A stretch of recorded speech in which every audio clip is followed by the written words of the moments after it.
बेहद हार्दिक शुक्रिया अदा करता हूं जो कि इतना जिंदा दिली दिखा रहे हैं हमारे इस प्रोग्राम में। मैं उनका तहे दिल से शुक्रिया अदा करता हूं। देखिए, पहले तो 4 मिसरे अपने जो है कनक जी बाबू के नाम पढ़ता हूं। उम्र में हमसे बहुत ही कम है, लेकिन चूंकि बहुत बड़े संस्था के मालिक हैं और एचओडी हैं, चेयरमैन हैं, सब कुछ है, तो इनसे जुड़ने का जो मुझे सौभाग्य मिला, इसके लिए मैं हार्दिक बधाई देता हूं उनको। खुद को भी बधाई देता हूं कि जो इनसे मुलाकात हमारी हुई। 4 मिसरे में 4 लाइनें मैं इनको पढ़ता हूं इनके स्वागत में, इज्जत में, कि तुम मुकद्दस हो मेरी जाने बहार। मुकद्दस माने ट्रांसपेरेंट, एकदम साफ साफ हृदय का मुकद्दस, पारदर्शिता जिसमें है। तुम मुकद्दस हो मेरी जाने बहार, इसलिए तुमसे प्यार करता हूँ। तुम मुकद्दस हो मेरी जाने बहार, इसलिए तुमसे प्यार करता हूँ। और क्या तोहफा दूं तुझे मोहब्बत का, खुद को तुम पर निसार करता हूँ। मैं अपने सभी जितने लोग आए हैं सबका हार्दिक स्वागत करता हूँ। पीछे भी लोग बैठे हुए हैं उनका भी, और अपने मीडिया बंधु। मुझे जयपुरिया इंटर कॉलेज खोलने की, इस तरह के एजुकेशनल मुझे खोलने की जरूरत क्या पड़ी। मैं अपने पैरामेडिकल में लेके बहुत खुश था, लेकिन यह है कि मुझे शिक्षा के गिरते स्तर को देखते हुए थोड़ा सा मुझे इस पर लेना पड़ा कि क्यों न एक ऐसी शिक्षा चलाई जाए जिसमें लोगों की जो है गारंटी रहे, उनके बच्चे का भविष्य उज्जवल रहे। और जहाँ भी जाए, कहाँ मान लीजिए ट्रांसफर इनका यहाँ से हो गया लखनऊ, तो वहाँ उनको कॉलेज मिल जाए। मान लीजिए कोई यहाँ पे डीएम साहब का लड़का कोई पढ़ रहा है, 1 साल 2 साल या 6 महीना पढ़ा, ट्रांसफर हो गया, लड़का गया बाराबंकी में, तो वहाँ उसको कॉलेज मिल जाए। ये भी एक बहुत बड़ी सुविधा रहेगी इस कॉलेज की। ये पूरे उत्तर प्रदेश में कहीं भी जाएगा वो लड़का सुरक्षित रहेगा। और मैं जो है इसके लिए बहुत कोशिश किया कि जो है इस तरह का कोई हम संस्था जुड़े जिसका ऑल ओवर उत्तर प्रदेश और उत्तर प्रदेश के बाहर भी उसकी संस्थाएं रहें, जिससे कि हमको पढ़ाने में कोई दिक्कत न आने पाए। और बच्चे का भविष्य पता चला कि 2 साल यहाँ पढ़े, फिर उसके बाद उनका ट्रांसफर हो गया कैसे जगह जहाँ की कॉलेज की सुविधा ही नहीं है, और है भी तो उसमें जो है वो एडमिशन ही नहीं मिला। तो ये सब चीज़ों से आपको यहाँ पे इस कॉलेज में बहुत अच्छा सुविधा रहेगा। और पढ़ाने की व्यवस्था पे मैं बहुत ध्यान दूंगा। मैं नया ही हूँ, लेकिन मैं खुद पढ़ाऊंगा, ये भी आप जान लें कि मैं उसमें कोशिश करूंगा कि मैं खुद एक क्लास लूँ। अपने पैरामेडिकल में भी मैं कभी कभी क्लास ले लेता हूँ, क्योंकि बच्चे जो है इतना मतलब ग्रेजुएट हैं।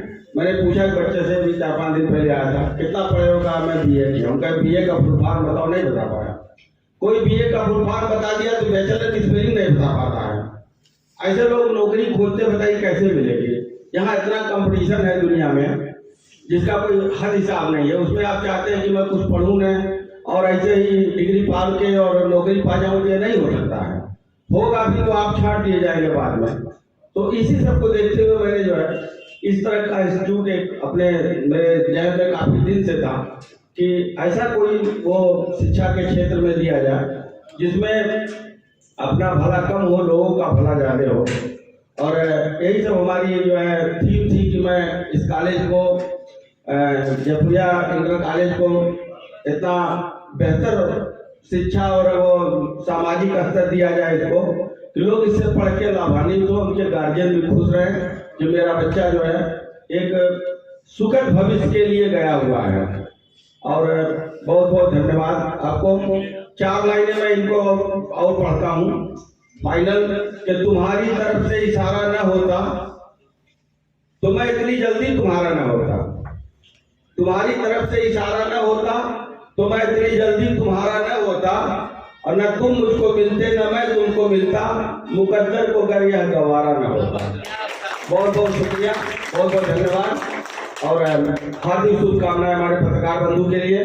कनक सर, तो उसके तो 2 मीनिंग होते हैं, लेकिन हमने सोने वाला जो मीनिंग है, सोना हमने ले लिया अपने जिले के लिए, और जरूर स्वर्ण की तरह इस डिस्ट्रिक्ट में शिक्षा का डेवलपमेंट किया जाएगा। जब मैं 3-4 साल पहले यहाँ संत कबीर नगर में आया तो मुझे महिला बच्चियों को देख के एक पीड़ा मन में होती थी कि इन बच्चियों को हायर एजुकेशन के लिए कोई भी जैसे मेडिकल की शिक्षा हुई उसके लिए बाहर जाना पड़ता था। और थोड़े पेरेंट्स जैसे संत कबीर नगर की थोड़ी सोच होती है और कि नहीं यहीं पे अगर कोई कॉलेज होता बाहर नहीं भेजना चाहते बच्चियों को। हालांकि अब तो बहुत चीजों में चेंज आया है, नहीं भेजना चाहते थे। उसके लिए मैं आते ही पैरामेडिकल कॉलेज की नींव रखा और एएनएम जैसा कोर्स अपने गांव पे ही शुरू किया।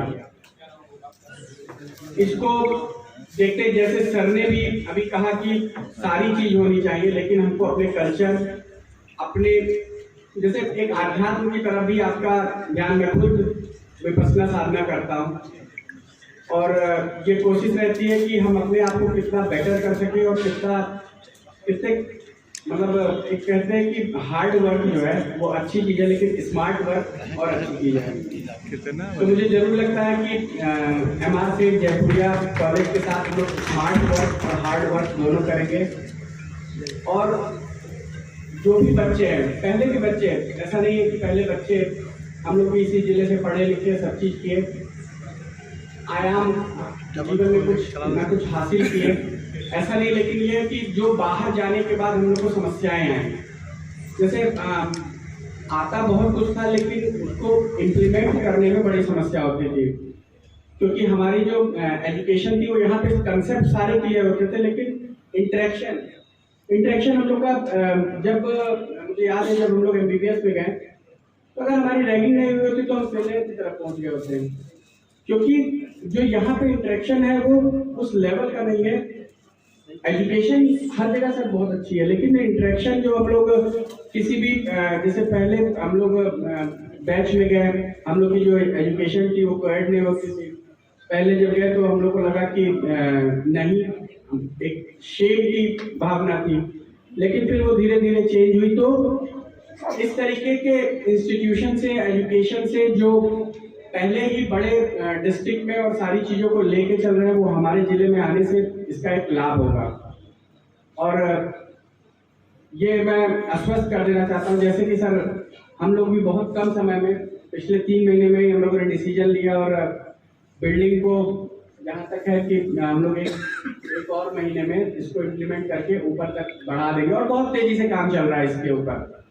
हम लोग भी बहुत हैसियत वाइज बहुत बड़ा बैकग्राउंड है, फिर भी कोशिश किया गया है कि इसको कितना अच्छा कर दे, क्योंकि एक MR सेठ जयपुरिया की कल्पनाओं को उतारने के लिए भी बहुत दृढ़ संकल्प के साथ साथ बहुत सारे धन की भी जरूरत हुई है। और उसमें हम लोग फिर भी कोशिश किए कि उसको कर पाए और अच्छा से अच्छा बना पाए। और जरूर हम लोग आप सब लोगों का साथ रहेगा, ईश्वर का आशीर्वाद रहेगा, तो जरूर करेंगे। और इसी के साथ मैं अपनी वाणी को विराम देता हूँ। एक बार मेरे साथ आप सब लोग बोले, भारत माता की, भारत माता की, भारत माता की। बहुत बहुत धन्यवाद।